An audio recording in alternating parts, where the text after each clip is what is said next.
This podcast is sponsored by Tusk, an open-source non-ICO crypto project powered by community. Check them out on the web at tusk.network. That's TUSC.network. The Rob McNealy program is the nexus of cryptocurrency, blockchain technology, and entrepreneurship. Now, welcome to the program. Today, I'm talking to Micheal Hiles. He is the CEO of 10XTS, which is a company out of Ohio that is into the regulatory fintech space. And he's also a Second Amendment guy. So I've been real excited to want to get him on the show here so we can talk about some things. So Micheal, how are you today? Hey, how are you? Thanks for having me, Rob. Well, I appreciate it. You know, it's funny when we were kind of connecting on this, I thought it was interesting that you and I have been connected on social media going back to 2011 at this point. So you and I are both old school social media guys way before crypto even existed. And I think that's kind of cool. Yes, sir. I actually predate the internet. I ran like bulletin boards on dial-up modems. I'm kind of old dude here. So. Yeah, not that I wasn't fortunate enough because I didn't have family that was very technologically savvy. So I didn't really get into computers much in any way till I was probably in college back in the 90s. So yeah, I wasn't fortunate enough to have exposure to computers at a young age. So I really wish I did at this point because, you know, I ended up in this space and using it my whole life. But it's kind of interesting. You know, I'm here now. So that's all that matters. I was blessed. I got so lucky. My dad worked in sales for a software company in the 70s. So in 79, I started programming on mainframes. I was literally that kid. I was like 8 years old. You and Bill Gates. Yeah, but I don't have Bill Gates's balance sheet. I made some bad decisions somewhere along the way. I think that's you didn't pick the right parents. I think that's part of the problem. Something. Yeah, I hear you. So tell me a little bit. Well, good to be here. Tell me a little bit. Well, good. Tell me about 10XTS. What are you doing? So 10XTS is a startup, early stage tech company. It's kind of the product of my background and my career progression. Having been a tech guy my whole life, and then seeing the emergence of the technology from the nascent, hobbyist phase, like all tech does, into like the enterprise usefulness. Said, hey, there's something here. I knew, Bitcoin payments, those are all early stage use cases, kind of the pioneer. But being an information architect and a data guy, I recognize the usefulness of being able to use the underlying technology for things like, record keeping, notary, other functions that right now require intermediaries and third parties to, give you an assertion that somebody's presenting a claim or a proof, and you've got some way to validate that from a record standpoint. So my team back before 10XTS in the early 2000s, we won a Smithsonian Laureate Award when they were still giving those out for being the first to connect a judicial management system, a case search system, like you go to your county clerk of courts. And we got an award for being the first to connect an old school legacy court clerk system to the web. So being able to go to a browser and do a search. And so I've worked with public record for a big chunk of my career and understand the nuances of the workflow of data getting onto the blockchain, which is probably as or more important than the data on the blockchain. So 10XTS really, fast forward, we recognize the opportunity to not necessarily be the blockchain, but to be the record keepers that connect real world documents and data to the blockchain for a single source of truth efficacy of the data model. So a little bit different approach. I'm a crypto guy in the sense that I love cryptocurrency and the emergence and the evolution of the technology. But we see ways to then, build on top of that core underlying promise. How do we go in and how do we bring capital efficiency in particular? Because our underlying vision is economic inclusion. Rising tide lifts all boats. And I think if we can solve a few problems related to that across our population, we can start to break down some of these social barriers and some of these political barriers that has everybody literally ready to, start throwing fast rocks at people from the treetops. And that's not going to be the solution. Well, I agree with you. And I think it's interesting out there, at least in the social media world, when you're talking about crypto and blockchain kind of things, the people on the left, and I'm not a righty either, but the people on the left seem to be really adamantly opposed to anything that decentralizes, yet they still complain that the political process is really corrupt. And so to me, it's really confusing to me, ultimately, why that certain kind of politically, it's weird, because it comes down to, I think, that ultimately certain individuals do want the control of government over certain things. They absolutely want to control you. And when you say we want to cut government out of this, to get rid of political corruption and corporate corruption, they can't understand the connection between the two, and they don't understand the fact is technology can enslave or liberate depending on who's running it and how it's applied. That's right. And it's interesting. I thought of all things that the people on the left would be the ones that would embrace this type of technology that is decentralization enabling. And what is your take on that? I don't understand it. So I'm in Ohio 8th District. So I'm fortunate to have Congressman Warren Davidson is my congressman. And so Warren has led some of the charge in DC with the Financial Services Committee. And in fact, I've been to DC. I've testified and participated in congressional roundtable from a policy standpoint on all of this. And, Davidson and I, we've talked back and forth about, just the function of automating government, leave blockchain out of it, but just, how do you automate things that are human powered processes today? In the past, I've had left elected officials, Democrats, tell me, because I actually talk to them, I'm not like so polarized. It's like, gosh, I've probably got as many Democrat friends as I do Republican friends. So it's like, but in terms of the discussion around the function of government, I've had elected officials tell me in the past that government, as a social function, employs a segment of the population that would deem to be otherwise functionally unemployable. Now, I don't know if that's true. I get it. It's like, well, if you're going to give them things, at least make them productive in some capacity from a community standpoint. Now, I don't know if other of my many government employee friends would agree with that, because I'm sure, they would be fairly incensed by it, because I know on the other side of the equation, PhDs and really brilliant people that are also part of the government and work for the government or have government contracts.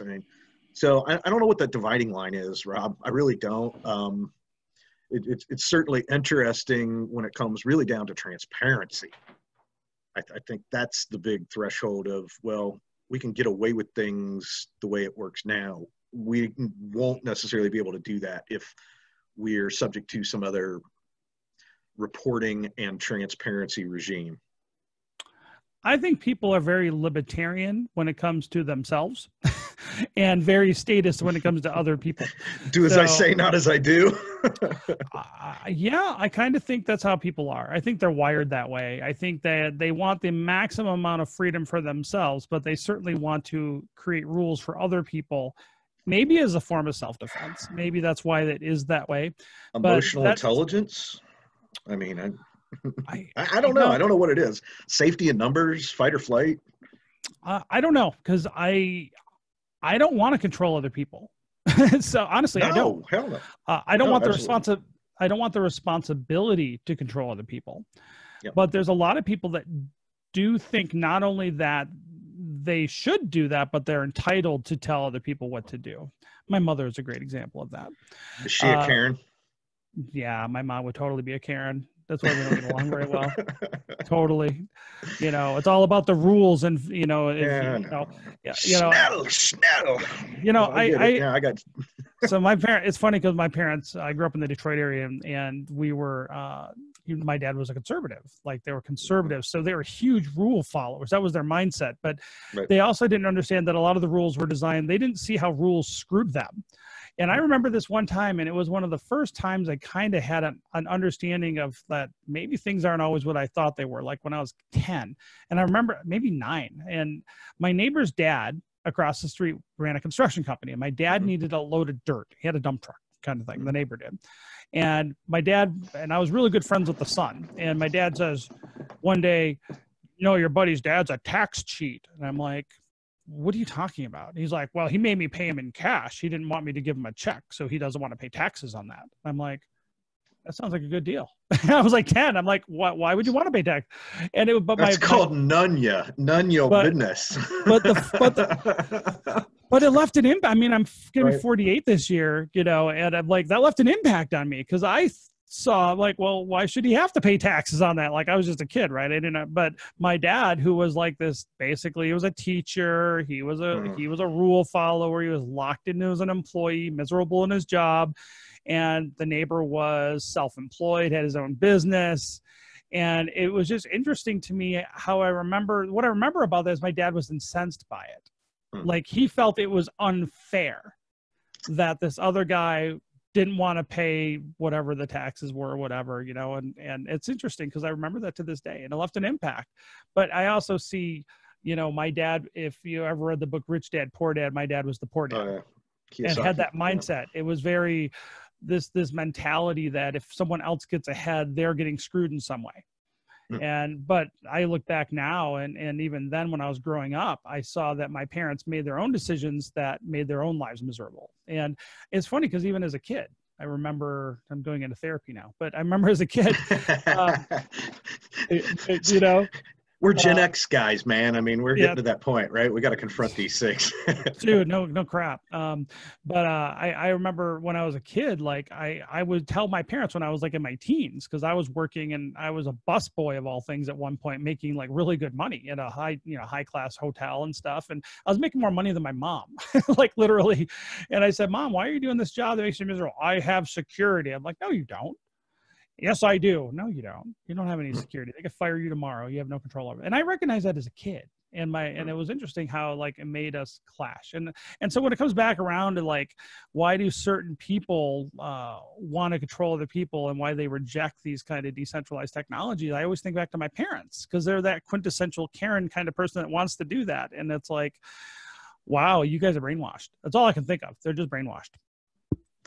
Yeah, I mean, it's a tough thing when you live your whole life with filters and predispositions and social norms. And, you know, it blows my mind, though, because, and I don't want to get off on the tangent from a boomer versus younger people thing, but you've got folks that are like counterculture in like the hippie generation. Like, we want to change this. We want to construct a new, you know, way of doing things, which, all right, cool. You know, there were certainly problems that were carryovers from before. But then now, like, what happened, guys? I mean, Social Security. Yeah, no kidding. It's so funny because when I was a teenager, I saw Peter, Paul, and Mary in concert in their very last tour. And so it was like 87. And I'm thinking, hey, it's hippie stuff. Let's dress up like hippies. Well, so I got tickets to this concert, not realizing, well, it's at Memorial Hall, which is a very nice upscale, you know, venue in Cincinnati. And, you know, I go in there and it's like literally all these yuppies who are, you know, in their 30s at the time, but they've got like their, you know, sweaters wrapped around their polo shirts. And if you remember when they drape sweaters down their backs kind of a thing. And here we are, me and my girlfriend dressed like hippies. And it's like, uh-oh, something happened here. Like, come on, guys. Anyway, sorry. Didn't mean to digress off into hippie. Well, you know, it makes sense, though. What happened to the hippies is that they were born at a time where the United States was the only manufacturing power left on the planet, and anybody could throw a rock and make a ton of money. So, and you know what, at that point, you know, people were like, well, I really like the Mad Men house and I really like the nice cars and having two cars. And I think that's what happened ultimately is that, you know, life was pretty good. Let's just put it in perspective. Life was pretty good. And they grew up in a time where you didn't have to even go to college to make good money. And you didn't even have to have a college loan. And you could still, you know, because there wasn't student loans like there are now that you could afford to pay for college and not you can come out of college with no debt and work your way through. They can't do that anymore. And so I think that, you know, they were launched just from the facet of when they were born. They were able to grow up and they're young adults at a time when the United States was very prosperous, and I definitely think that skewed their vision. And I think that's also the opposite of I think it's the same opposite effect happening now with millennials and to Gen Xers. I mean, I was caught in the student loan trap too because I was given bad advice from boomers. Yep. Just invest in any major regardless. It'll pay off in you'll make 10 times the amount of money that you invest. I'm like, that's horseshit. But you live and learn. But I think that definitely has, made some impacts in society on how we're viewing these kind of things. Yeah, and the inevitable is what I look at as an entrepreneur. I'm looking down the road, from a CEO and my crystal ball lens of having several decades of technology experience and multiple, product life cycles and technology cycles, and saying, okay, regardless of what happens, my entire career was built on how do I make things more efficient? How do I create tools? And how do I, deconstruct the silos that drove power bases inside of corporate organizations, for example? When you look at the baby boomer way of management and operation, you bring up Mad Men. It's all human-powered political process. I call that fixed overhead. And so if you want to be relevant in the current marketplace as technology people, and I've always viewed technology shifts as the opportunity to do a couple of different things. First, you can certainly go in and be the absolute disruptor. Be Jeff Bezos, right? I mean, be the guy. Of course, the magnitude of the disruption didn't fully materialize for a couple of decades for Amazon, but his goal was to just go and slaughter it. Hence the saying, your margin is my opportunity. The other side of the coin is, well, there's already entrenched channel partners and people that are in these industries. Will they pay you to catch the wave and become more efficient, more competitive without you having to become that business? I don't have to be Whole Foods and be in the grocery business to go and help, say, Kroger be more efficient. They're already in the grocery business. I don't have to start a new grocery. And so back to the crypto space, this is one of the things that we looked at from a blockchain standpoint. Well, we're experts in the technology, software, and data.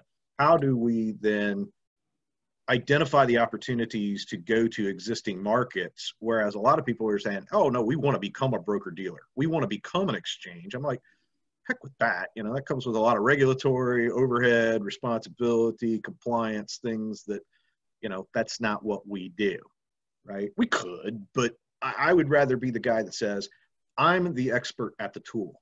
I know your problem probably better than you know your problem at the technology level. So you go out there and you be the bank, you go out there, you be the broker dealer, but recognize that your model is going to have to shift in order to stay competitive in the marketplace. Because if you don't buy my stuff, your competitor is going to. And it's just a function of knocking on doors, and it's a numbers game for me and for my company to go out and find the use cases that are going to onboard and say, yep, I get it. I get what you're trying to do. This is a cost-cutting measure, opens up new markets. Well, I definitely think that blockchain technology has a lot of interesting uses in business. And I definitely think that you can gain some really interesting efficiencies with blockchain technology that maybe smaller to mid-tier companies could use then to take some of that market share away from the big entrenched holders. Companies that are in that space, because the bigger the company, the less risk adverse they are. GM, and you see how it is right now, right? GM and all these companies now are deciding they're going to go into electric vehicles like a decade after Elon Musk decided to, That's right, do the innovation. And now they're like, okay, there's a market. We're going to go in there and try to crush it now. But I think that these technologies, whether it's just for payments or the blockchain stuff, I think there's amazing opportunity now that business people are starting to look at it. I think what was happening before is that most of these crypto projects were led not even by entrepreneurs, but just straight developers that maybe never even ran like their own business before, but they had an interesting idea of how technology could evolve. They created it, but they didn't really understand how to actually get people to use it and get it out there. Absolutely. As far as the adoption standpoint. Yep, absolutely. I mean, you look at the fact that the iPhone was released a year before it was basically around the same time as Bitcoin white paper came out. And look at the contrast in adoption between, the first smartphone versus this, really nascent, weird hobbyist technology that involves all these layers, tantamount to, having to fire up your modem and change your dialing string and get your command line interpreter to telnet into, some other computer network. And then you look at that transition, that inflection point of, well, when AOL started putting out CD-ROM installers with an awesome user interface in every shrink wrap plastic bag partnership deal that, Steve Case could possibly go and sign up at the time, right? And pushing out millions and millions and millions of this really awesome user experience. And so that's where I think that a lot of the disconnect is at for really any technology, but in, particularly the adoption of blockchain, cryptocurrency technologies. Nobody wants to see how the sausage is made. Just bring me a plate of bratwurst, right? I'm ready to eat it. And I think that's where the technologists get so enamored with their own, source code and their GitHub repos that, they forget that the average person can't even change the Windows settings of their, basic visual device on their laptop, right? It's like, we're not that far along, guys, after all these years. Well, I can tell a lot because, and I love developers. Don't get me wrong. I'm not anti-developer. They just have a very different set of skills and a different view of things. Of course. Yeah. I lead a merry band of developers, I mean, I am a developer. So it's really interesting. I liken working with developers as really like managing a rock band, right? So it really is. It's the parallels are so, it's somewhere between being your psychologist and, the communicator, the spouse, dad when it's necessary. It's just this weird dynamic to get true R&D developers, people that know how to create something out of nothing, because it's all a function of motivation, right? Is how do I get Stephen King to go into his dungeon and come out with the next bestseller, right? And that's really, how do you guide that as a CEO of a tech company? Is it gets interesting at times. But to use your analogy, right?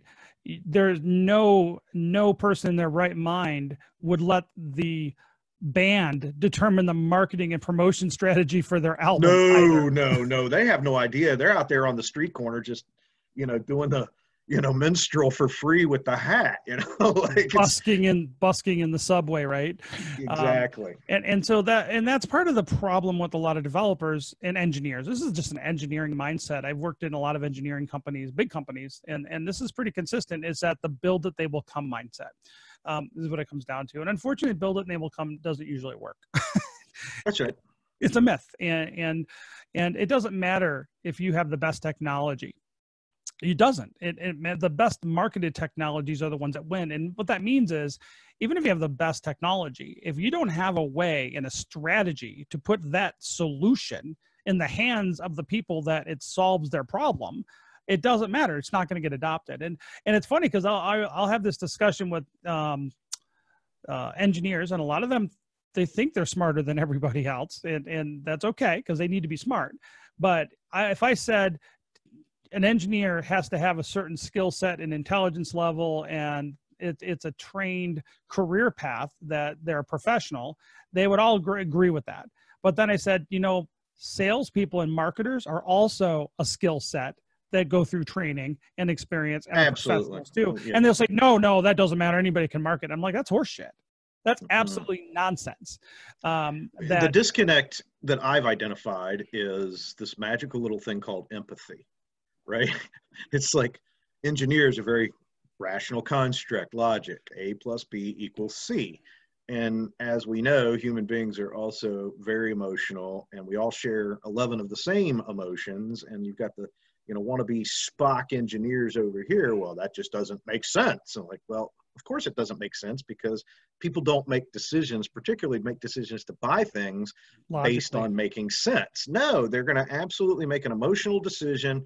And then when the logic comes into play, it is rationalizing their emotional decision and supporting their confirmation bias that we all have to a massive degree. The older I get, the more I realize that, hey, you know what I thought about the world? I'm not the smartest guy in the room. In fact, as a CEO, that's my mantra, is I want to be the dumbest guy in the room. I want to surround myself by awesome people that are hella smarter than I am. Right. And then how do you be the the manager of the band and get them to work together and get over their petty bullshit, because when the team's on stage and they're jamming it out and you got 70,000 people in the stadium audience cheering and here's my money, take my money, that's when you know that things are actually working out. That's my metric. Yeah, I agree. And I can always tell when a developer is in over their head when it comes to understanding how to promote their solution or their project is when I'll use the Linux analogy. And I'll say, look, Linux is great. It's an amazing software. It's open source. It's kind of decentralized in a lot of ways. But Linux never made any market share or never got market share on desktop. And Linux servers, which are amazing, are still very niche because the only people that care about them are developers. So, Right. so Linux is never, like, I've had developers literally, Michael, tell me that Linux is mass adopted. And I'm like, you're out of your minds. You're absolutely out of your minds. I mean, you can argue that because it's embedded in the bowels of the Apple the Apple device, that, the core OS is a Linux variant, so they're technically not wrong, but they're not wrong for all the wrong reasons. So, well, I think the blockchains that win are going to be the same way. The average person on the street, and by the way, I spend my time as an entrepreneur talking to potential customers before I ever decide to build a business or code a project now. And to me, you should have a customer first and then build the solution for that individual customer. That's how you build a business. At least my 20 years of being an entrepreneur, that's what I've come up with, at least. And the customers in the world right now do not care about decentralization. And so if your big thing in development is decentralization, most people don't give a shit about it. That's people want their problem solved. And if decentralization solves that problem, they still don't care how the problem is solved. They just want it solved. And I think that's where a lot of people miss out, and they don't understand that. I think a lot of developing-led crypto product teams are out there, and they're trying to basically want to educate you on why you should be mad and only like decentralization. And I'm like, that doesn't make any sense because they don't care. It's like, you're not going to get anywhere with that kind of methodology and marketing. Come up with a solution that makes sense for them and just make it work in the background. That's right. That's right. Yeah, I mean, the problem, I found that the furthest throw out, and particularly as an entrepreneur, and this is where you cross over into the VC world, where, whose crystal ball and what's the time horizon of the crystal ball that you're looking at in terms of market emergence and development, right? You have to sort of be at that point, which means, what's the old saying that if Henry Ford would have been completely customer led, that they would have asked him for a faster horse or something to that particular effect. And I think that there's an interesting balance in technology cycles, because I've studied them my whole career, right? And I've been front and center watching the emergence of, every technology literally since the mainframe, and seeing how it goes from the hobbyist. And, really the guy that wrote the book on it's Jeffrey Moore. I don't know if you ever read Crossing the Chasm. It's Jeffrey Moore, but it was put out. I know, and I haven't read it. It's an amazing read. And if you're into technology markets and understanding technology businesses, it really is the expose of the bell curve of the adoption cycle for new stuff. And where do you hit that inflection point? Timing the money, timing the product, being able to, hit the ground running. That's our big gamble as entrepreneurs. It's like, I know all my ideas are good, right? I know that there's a market. It's a function of living and surviving until you hit that inflection point, right? The cash burn is the cash burn. So can you stay ahead of the cash burn? Don't run out of money, right? And then if you're right there when the lightning is ready to strike, bam, here comes the bolt. And, that's where it really is a lightning strike function for a unicorn billion-dollar tech company. Well, I think that's where the entrepreneurs come in. And I really think that entrepreneurs are able to see all the pieces like that, but still be able to jump down into the details and the nitty gritty stuff. And I think timing is a hugely important, and that's the one factor we don't control necessarily when something's ready, but to understand that timing and being able to mitigate the risk and say, look, your Henry Ford example about trying to listen to, customers and say they'd come up with a better horse. Well, I think the reality is he's not right or not wrong there. And I think this is is that a good entrepreneur can see, okay, I see this new technology but how to apply that technology to solving a problem. Absolutely. And then figuring out, again, goes back to market segmentation and then strategy for, putting that solution in front of those people. That's right. Steve Jobs was amazing at this. Like, he understood that there was this friction with music distribution, and technology could solve that. Right. Mm-hmm. Now, a lot of people wouldn't, I'll sit there and complain. I think in a modern example of music is people are like, I would like, ice cream trucks to have music records going around streets. That would be maybe what people would say would be easier than thinking in terms of digitizing music and distributing music a different way. And I think you're right. A good entrepreneur, though, will solve that and figure out that thing and tell people, look, yeah, your idea might work, but I got a better solution for that problem. And it's this way. This is the solution. And that's why I think I think crypto so far in a lot of ways has been held back by the fact that you don't really have enough entrepreneurs involved with these projects yet. And it's changing. It's changed a lot just in the last 2 years.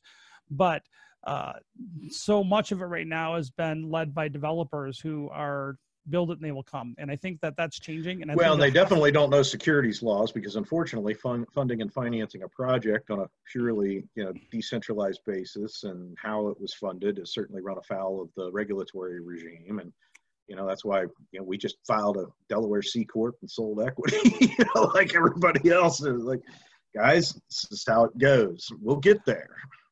Well, it wasn't that complicated to sort out. Like, when we launched right after the height of the bull run in 2018, everybody told, just do an ICO, you can raise money. And that's why we looked at doing a token project, is that we were interested ourselves personally of doing a startup, and we wanted to learn what the ICO process was about. That's why we were looking at that. And then when we said, hey, let's launch a project, and we were originally going to do an ICO, because I had an idea for another business. And I thought, wow, as an entrepreneur, the idea that you could raise a whole lot of money, you don't have to go through VCs, and you don't give away equity as an entrepreneur, I'm like, hell yeah, that's amazing, right? But through our diligence process, we realized pretty quick that that's got to be illegal. That's what I said to our team. I go, there's no way we can do this. And we still had lawyers. I was coming, and this is ridiculous.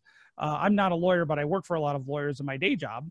And I was talking to lawyers, and like, it's a utility token. I go, where does the SEC recognize the term utility token? They don't. That's not even a term. That's just made up.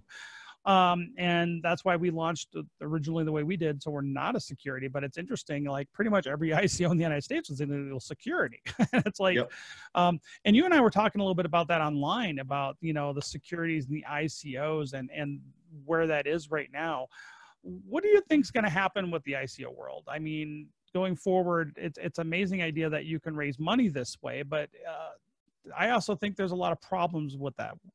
There really is, and I've been fairly prolific about my opinions, and it's created a bit of barrier between me and the traditional anarcho-capitalist crypto guys, because they're all about all the way up to and including disrupting government. They see government as an quote unquote intermediary. I don't know that I agree with them, and I don't want to go there necessarily in this conversation, but in terms of needing new laws that define things that don't need defined is problematic. We don't need to change securities laws. The United States of America already recognizes literally a jelly donut as an investment contract based on the way I sell it to you.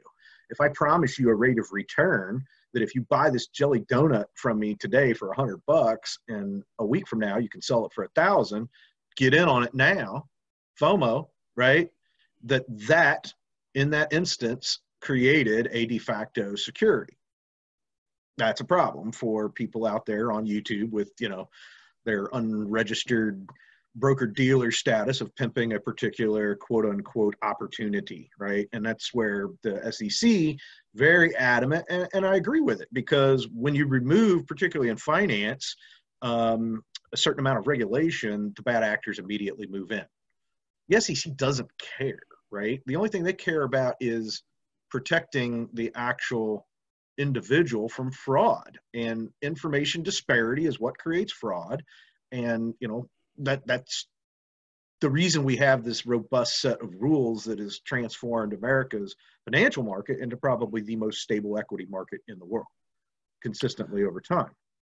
So a certain amount of that regulatory framework is certainly necessary based on case precedent and enforcement, which is driven largely by complaint, not because SEC commissioners are sitting around like, hey, how do we screw with the little guys today, right? I mean, it's almost exclusively complaint driven. So I don't know that we need to change it. And then when you look at the other side of the equation, when it comes to regulatory crowdfunding, for example, that's not been adopted since the Title III Jobs Act of 2012, right? I don't even think that regulatory crowdfunding's raised $1 billion combined since it was enacted. So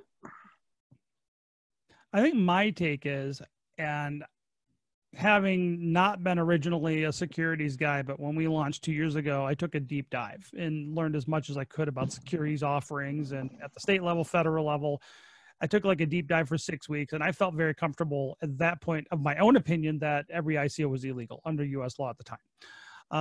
And what I did, but I do think the area of regulation that no one's really talking about so much that I think actually is an impediment to adoption is the IRS treatment of cryptocurrencies as property. I think those regulations do not fit currently. I do believe that even if the IRS just decided to elect to treat cryptocurrency, for instance, as a foreign currency, I think would do a lot to speed up adoption. And I think, because I think the accounting basically requirements that businesses and even individuals have to deal with from the crypto side of things to actually use it as a buy, something that's being used for buying and selling goods and services, I believe the IRS is going to be the big impediment, not the SEC rules. Yeah, I mean, right now we pay taxes if we make a profit because we bought, a Beanie Baby at a garage sale and sold it on, eBay for, profit margin, right? Right. We're supposed to report that as income. It gets really complicated when you get into high volume transactional stuff. And that's really what the technology enables that the current intermediary status of the market is not prepared to handle, right? When we change hands for equity ownership, if I have a token, for example, that represents shares of stock, there's no such thing as a bearer stock certificate, right? I mean, we register our names and our contact information. The DTC handles the transfer, et cetera. It's got to be done through a transfer agent. There's, a very well-defined process, and that's just simply the validation part of the market, right? Where that trust and those trust layers have had to be abstracted out and human-powered process. Once again, if this guy says that this guy is a true and valid owner of the stock, and he's truly and validly transferring it, selling it to this other person, we'll write it down and keep a third-party record. Well, now the blockchain can do that, right? I mean, but the law is not there yet to support that layer of automation, and it requires somebody to hold a license for whatever reason. It's like I laugh about custody. Everybody argues about custody and custody of digital assets. I'm like, what if the lights went out? There would be no custody, right? The blockchain has the custody. So you banks can go away. Now, do you need a license to have this particular type of an account to hold something on behalf of somebody else because it's the blend of the existing, laws? I don't know. I'm not a lawyer. I get invited to lawyer conferences, but, it's like, I don't know. We can argue this. But I think that's an interesting thing about the custody piece, right? Everybody's like, oh, you should just not your keys, not your crypto. And the unforgiving nature, I think, of crypto is also a problem. And I said at our conference this last March, we do an annual off-chain conference, which is kind of a mix of crypto and prepping and preparedness and self-defense and things like that. We're doing the next one in February. And we talk a lot about this because and I think it's because these typical anarchists is broke. They don't understand that, if you take away banks and third-party, trusted parties that are holding your 401k funds and things like that, now exactly. What you're suggesting is people now have the equivalent of their life savings on a little device in their house. And now, before you might have had a bank supporting that with like armed guards and vaults and, backup generators and all that. And now you're saying the average person is in charge of all that stuff now too at their house. And man, that's just, that's a reach for me. I think that, you know, if crypto is going to be adopted, there absolutely needs to be, you know, third party custodians available, because I don't think the average person can handle it. And maybe I'm a jerk. But I just can't imagine, like, for instance, my Karen type mother being able to handle like her social security, you know, on a blockchain in crypto. And I just don't think I don't think it's realistic to have that expectation that the average person can manage that at this point without like a big cultural and educational shift. No, I mean, it gets back to self-sovereign identity, which, you know, a lot of people are working on that particular problem, that particular aspect of connecting to blockchain, right? How do I assert that the person who's touching this device, that's conducting this transaction, that's going to be recorded on the blockchain, because that's really what I care about, is how data gets to the blockchain, not what's on the blockchain, right? So how do we assert and validate that this particular individual is actually who they say that they are? And so there's a lot of that self-sovereign trust, and how do we create those applications and identity verification. The problem that I see, though, is that at scale, it gets pretty draconian pretty quick, because the real ultimate solution is, you know, binding your genome to a hash value on a network somewhere. That scares the shit out of me, right? What possibly could go wrong with that? I saw the movie Gattaca. I mean, it's like I am clearly about bioethics, and, you know, this is where I think that we have to assert that true self-sovereign part of the status. I don't know what that means. I don't know what that means in the future. I'm as equally excited for my kids as I am frightened for my kids. And that's why I'm out front. That's why I'm trying to do what I do, at least with what I know how to work with. And you know, hopefully we can push back against, you know, the Karens of the world who want to enslave and entrap and, you know, and subjugate. And I'm not here to fight and argue over policy ever. It's just a function of, you know, can we create technology solutions to stupid human problems? Because we're really only like a couple of levels above chimpanzees throwing crap at each other, you know, in the tree. So, well, I go like this, you know, you see this a lot in the crypto world. And I think there's a lot of immaturity out there. Yes. Is that when people are like, they cheerlead like China getting involved in embracing blockchain. I'm like, dude, you really don't understand that a government like that embracing blockchain is going to be absolutely leveraged to enslave those people. No it's way. not going to be, it's not going to be used to liberate them. I mean, all right, we got the government of Saudi Arabia, right? They're still chopping people's heads off publicly, right? I mean, that's still like Bronze Age kind of shit. Or like Dark Ages kind of stuff. And now you're going to give them these tools that can, you know, I think could enslave. Yeah. And the dichotomy with this is that I firmly believe the next global reserve currency will be a programmable digital currency format, right? You're basically saying a government accepts the risk of however long of transporting value from point A to point B using this particular, you know, normalizing thing. You know, whether that's conch shells, whether that's a United States dollar, or whether that's, you know, the digital renminbi, and it's gonna happen, and it needs to happen because, you know, the idea that I can actually carry money in my QuickBooks account, for example, as my actual treasury or my wallet, that I can just simply pay vendors by transmitting not dollars but U.S. dollar currency bits through a government settlement system, right? And we know that the U.S., you know, the federal trade, you know, so the Fed is actually working on this, but they claim that their platform is not going to be ready until 2025. So, and I forget the name of the system. I wrote about it in my newsletter a few weeks ago, but they've been working on it. But now we've got China piloting the digital yuan in a couple of provinces. They're ahead of us. Right? From a nation state standpoint, we're so far behind in the United States, it's frightening based on where our reserve status of currency is going to go. Bank of France, right? They're studying it now.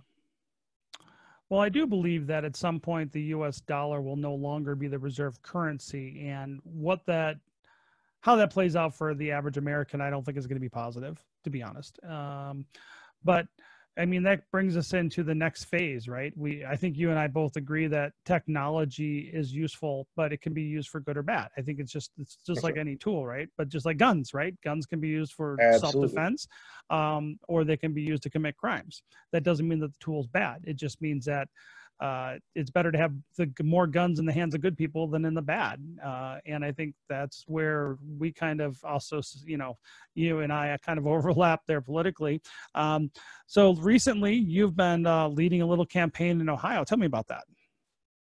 Well, it was really an accident. So I've got political campaign management experience. I'm a marketing guy, and I know how to, organize things. And so it's carried me into a lot of interesting places throughout my career. And so I saw what was going on in particular Virginia, but then Kentucky and Pennsylvania and some other states around this idea of red flag laws and the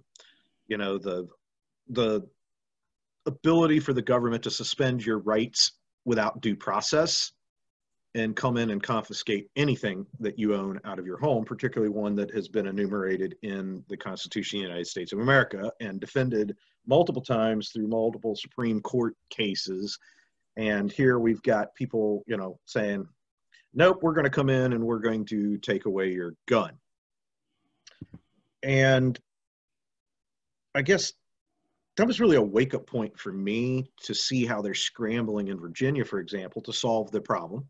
And recognizing that when the argument or the claim that the conservatives don't know how to organize, right? It's true to a certain degree, right? And if you believe that all government is local and you look at the approach that Virginia is taking, you've got these states that or these counties in the state of Virginia that said, okay, based on our government structure, we have a way to push back at a local level.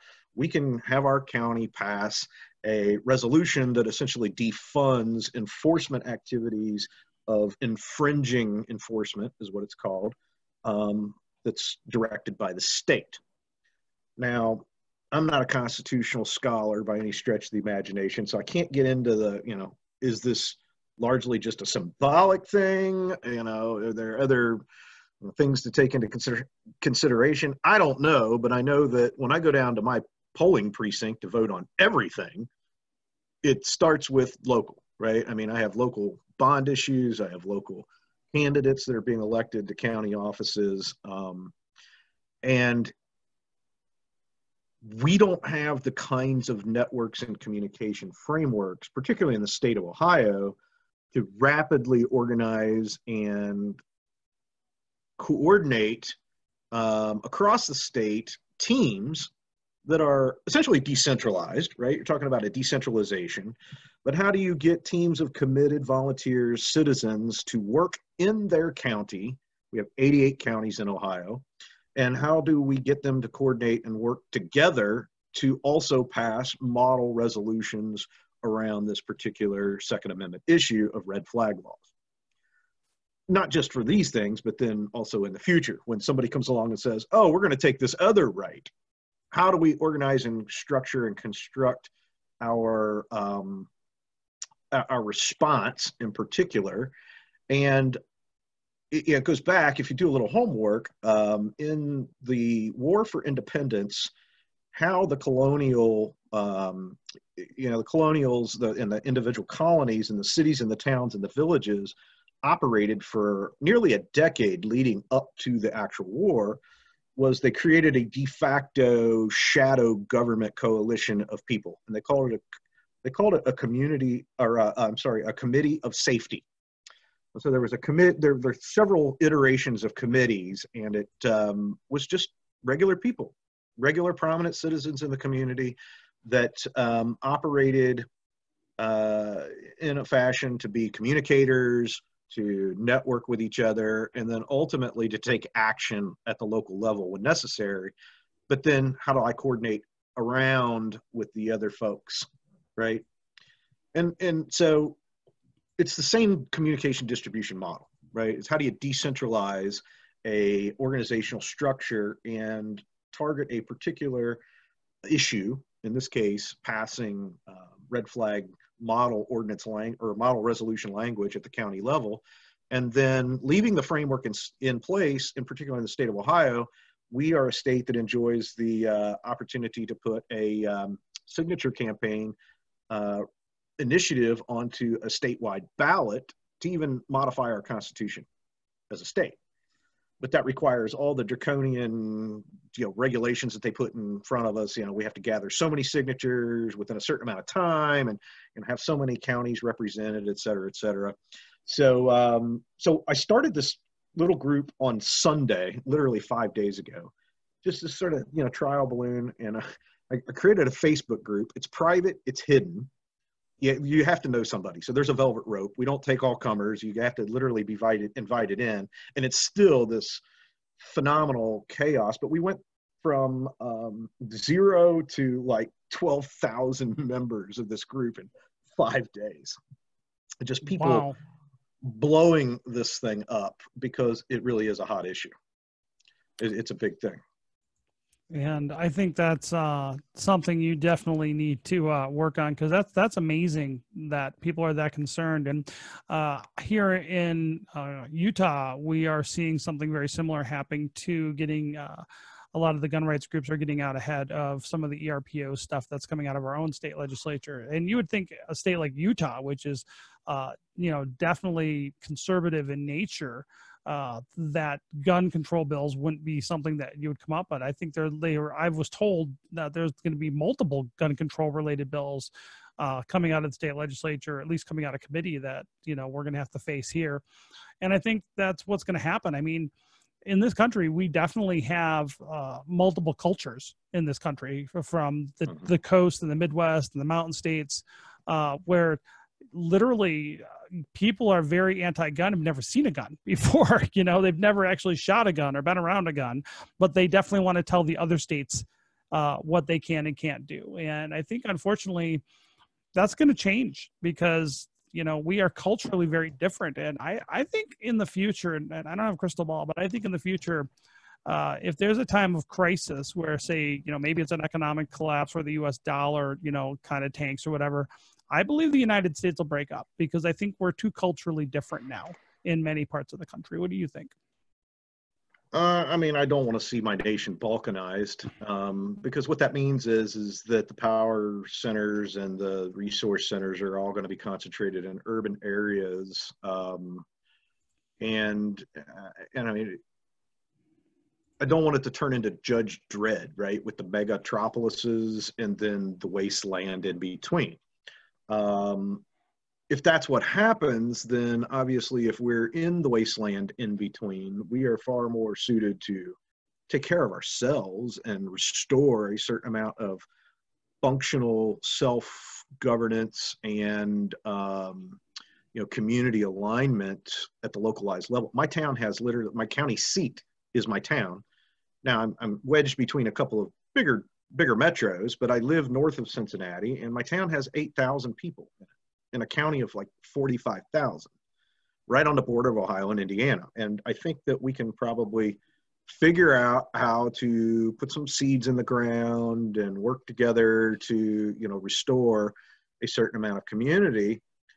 But we're at risk. We've lost a lot of mercantile ability at the local level. We've lost a lot of trade skills that are going to be necessary in order to maintain a standard of living. And we've lost a lot of access to, other knowledge resources. And I don't want it to be a choice where, if you don't want to live in a megatropolis, that you're relegated to some sort of, feudal, agrarian sort of serf lord to the keep kind of a scenario. And I don't know. I just, let's work together. Let's all work together right now to keep these kinds of things from happening. I agree with you, and it's kind of weird. I live it, because even though I have an MBA, last June I graduated from welding school, full 1.5-year program. Went to full-time school at night for 1.5 years just to be a hobby welder, because I wanted to learn an actual skill. And I think that going forward, we're going to have to go back and be willing to learn things that maybe we forgot. and to be more self-sufficient. And I think that's kind of the ethos of the whole decentralization mantra. But Michael, we're running out of time here. Where can people find out more about you? Well, so the company side is 10xts, 10xts.com. We're pretty narrow, so it's not very exciting if you go there. We talk about, like fintech and regtech, enterprise stuff. And then, of course, I'm on social, at Micheal Hiles on Twitter. Hit me up on LinkedIn on a professional basis. I'm around. I'm pretty easy to find. I've enjoyed it. Great conversation, man. I love the discussion. Absolutely. And you know what? I'm going to hold you to that because we're going to have more of these in the future. But Michael, thank you so much for coming on today. Thanks, Rob. I appreciate it. See you all. All right. Have a great day. Thank you for listening to the Rob McNealy program. Make sure you check us out on the web at robmcnealy.com and subscribe to our podcast at YouTube, iTunes, and on the Google Play Store.